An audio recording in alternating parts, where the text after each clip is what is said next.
طہارت کی شریعت مطہرہ کے اندر بہت زیادہ اہمیت بیان کی گئی ہے۔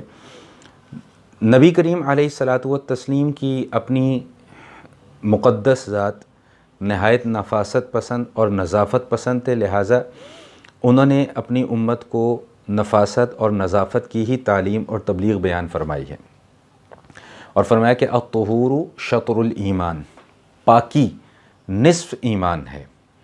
نماز کے لیے پاکی کو شرط قرار دیا گیا ہے، طہارت کو شرط قرار دیا گیا ہے۔ طہارت کا معنی کیا ہوتا ہے؟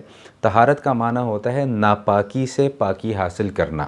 شریعت کی اصطلاح میں یہ طہارت کا معنی ہوتا ہے۔ مطلب یہ ہے کہ بدن کے اوپر کسی قسم کی کوئی نجاست یا کسی قسم کی کوئی غلاظت جو ہے وہ نہیں ہونی چاہیے۔ یہ نماز کے مکمل ہونے کے لیے یا نماز کے درست ہونے کے لیے سب سے پہلی شرط ہے۔ اس حوالے سے یہ بات بھی ذہن نشین فرما لیجئے گا کہ جو نجاست ہے یعنی ناپاکی، یہ دو طرح کی ناپاکی ہوتی ہے۔ ایک وہ ناپاکی ہے جو حقیقی ناپاکی ہے، اور ایک وہ ناپاکی ہے جو حکمی ناپاکی ہے۔ حقیقی ناپاکی سے مراد وہ ناپاکی ہوتی ہے جو ظاہری آنکھ سے ہم دیکھ سکتے ہیں، جیسے کپڑے کے اوپر یا بدن کے اوپر کوئی غلاظت لگ گئی ہے، کوئی گندی چیز لگ گئی ہے، کوئی ناپاک چیز لگ گئی ہے جس کا وجود ہے، جو نظر آ رہی ہے، اس نجاست کو نجاست حقیقی کہا جاتا ہے۔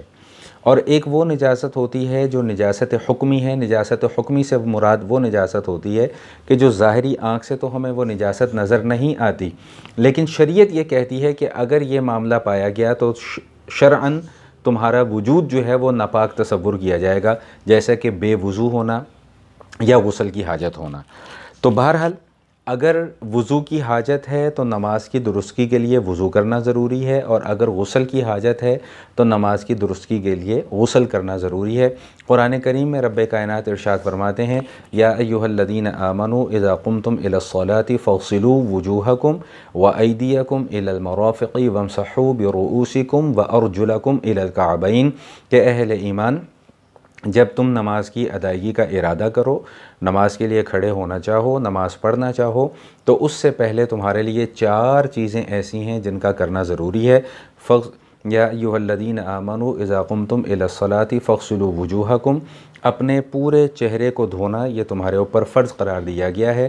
علماء کرام نے اس کی وضاحت بیان فرمائی ہے کہ پیشانی سے لے کر تھوڑی کے نیچے تک، اور ایک کان کی لو سے دوسرے کان کی لو تک کا جو درمیانہ حصہ چہرے کا ہے، اس پورے چہرے کو دھونا فرض ہے۔ اور دوسرا جو فرض بیان کیا گیا وضو کے حوالے سے، جو قرآن کریم کا حکم ہے، وہ یہ بیان فرمایا کہ اپنے ہاتھوں کو کہنیوں سمیت دھو، دونوں ہاتھوں کو کہنیوں سمیت دھونا ضروری ہے۔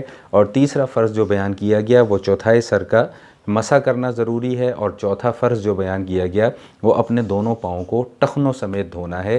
یہ قرآن کریم میں اللہ جل شانہ نے حکم بیان فرمایا، اور اس قرآن میں حکم آ جانے کی وجہ سے فقہا نے ان 4 چیزوں کو، چہرہ دھونا، کہنیوں تک ہاتھ دھونا، سر کا مسح کرنا اور پاؤں دھونا، ان کو فرائض وضو میں سے شمار فرمایا ہے۔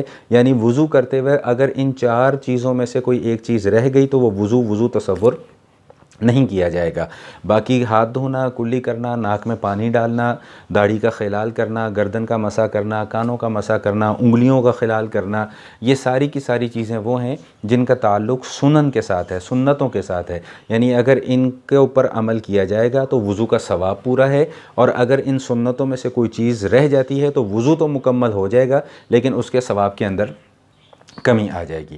اور دوسرا، جیسا کہ میں نے عرض کیا کہ نجاست حکمی، اگر غسل کی حاجت ہو تو پھر غسل کرنا ضروری ہے۔ قرآن کریم میں اللہ پاک ارشاد فرماتے ہیں، وَإِن كُنتُمْ جُنُبًا فَطَّهَّرُوا، اگر تم جنبی ہو، بڑی ناپاکی کی حالت میں ہو تو پھر فَطَّهَّرُوا، خوب اچھے طریقے سے طہارت حاصل کرو۔ اب یہ خوب اچھے طریقے سے جو طہارت حاصل کرنا ہے، اس سے مراد غسل کرنا ہے، اور غسل کے اندر بھی 3 چیزیں ایسی ہیں جن کو لازم قرار دیا گیا ہے۔ اس میں نمبر 1 ہے کلی کرنا، نمبر 2 ہے ناک کے اندر پانی ڈالنا اتنے حصے میں کہ جو ناک کا نرم حصہ ہے یہاں تک پانی پہنچ جائے، اور تیسرا جو فرض ہے کہ وہ پورے جسم پر کم از کم 1 مرتبہ اس انداز میں پانی بہانا کہ جس سے جسم کے کوئی ایک بال کے برابر بھی جگہ خشک باقی نہ رہ جائے۔ تو بہرحال عرض کرنے کا مقصد یہ تھا کہ جو نماز کی شرائط ہیں، یعنی نماز کے جو فرائض ہیں، وہ فرائض جو خارج نماز ہیں، ان میں سے سب سے پہلا فرض جو ہے وہ بدن کا پاک ہونا ضروری ہے۔ اس حوالے سے جتنی ضروری باتیں تھیں وہ میں نے آپ کے سامنے عرض کر دیں۔ باقی مزید تفصیل یا مزید مسائل اگر کوئی جاننا چاہتے ہیں یا سیکھنا چاہتے ہیں یا سمجھنا چاہتے ہیں تو میں ڈسکرپشن میں اپنا موبائل نمبر دے دوں گا، آپ مجھ سے فون پہ رابطہ کر کے مزید مسائل کو جو ہے وہ معلوم کر سکتے ہیں۔ باقی جو تفصیل ہے انشاءاللہ، باقی جو فرائض یا باقی جو شرائط ہیں ان کا تذکرہ انشاءاللہ آئندہ کے کلپ میں کیا جائے گا۔ والسلام علیکم ورحمۃ اللہ وبرکاتہ۔